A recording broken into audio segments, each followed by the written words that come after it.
All right, now there's a fun thing, and I'm lying when I say that we're done with the Irish things for today, because this is not a song, but it is about, allegedly, according to the title, from the YouTube page The Whiskey Dictionary. So let's like and subscribe to this fucking channel right now. Irish whiskey explained in 3 minutes. My Irish whiskey history, I'm basically into bourbon at this point in my life. Although Jameson, I fucking love, and I know that I'm going to be tasting so many Irish whiskeys when I go. But this is it's just a nice little video, you guys, of a 3-minute explanation of Irish whiskey. And because it's something I'm getting into, and it could be fun to learn, let's learn this together, you guys. Irish whiskey, explained in 3 minutes.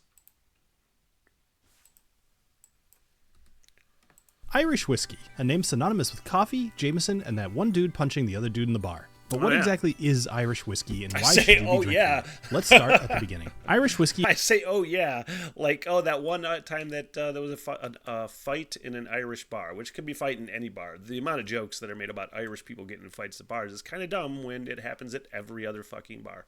Irish whiskey, a name synonymous with coffee, Jameson, and that one dude punching the other dude in the bar. But what exactly is Irish whiskey, and why should you be drinking it? Delicious. Let's start at the beginning. Irish whiskey has a long and storied history that dates back to the 12th century, when Irish monks first began distilling spirits. These early spirits were made from malted barley, and American whiskey. Does that officially make Irish the most expert of experts in whiskey making, because they've been doing it for 1,000 years?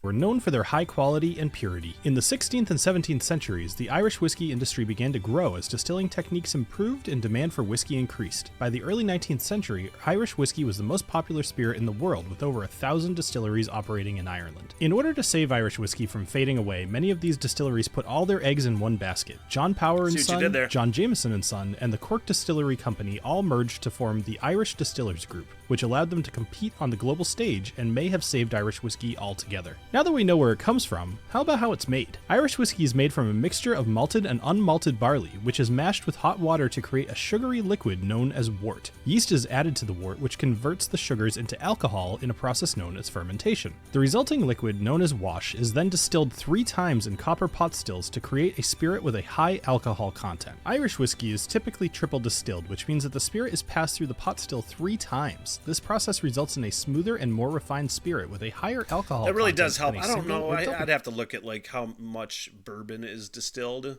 I don't think it's 3 times. But there is a smoothness to Jameson that is undeniable every time I fucking drink it.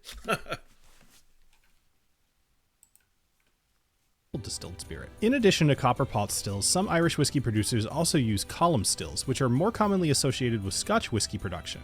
Column stills are tall, vertical structures that allow for a continuous distillation process, producing a high-proof spirit with a neutral flavor profile. However, the use of column stills in Irish whiskey production is relatively uncommon, and most Irish whiskeys are still produced using traditional copper pot stills. Irish whiskey comes in 4 different styles. Pot still whiskey is unique to Ireland. It's made from a mash of malted and unmalted barley, which is triple distilled in traditional copper pot stills. This produces full, complex flavors and a wonderful, creamy mouthfeel. Grain whiskey is typically produced from a mash of maize and malted barley, usually in a column still. Blended whiskey is one that contains 2 or more types of whiskey. Jameson, for example, is a blend of pot still and grain whiskey. You can also marry whiskey or finish whiskey. So in the case of Redbreast pot still whiskeys, of which some have been aged in ex-bourbon barrels and some in ex-sherry casks, they're married together to create a particular brand. The term married rather than blended is used to avoid confusion, as all the whiskey used to make Redbreast is pot still whiskey. Some of the most well-known Irish whiskey brands include Jameson, Bushmills, Tullamore Dew, and Redbreast. These brands have a long history and are known for their quality and distinctive flavors. There are also a number of newer brands that have entered the market in recent years, such as Teeling Whiskey,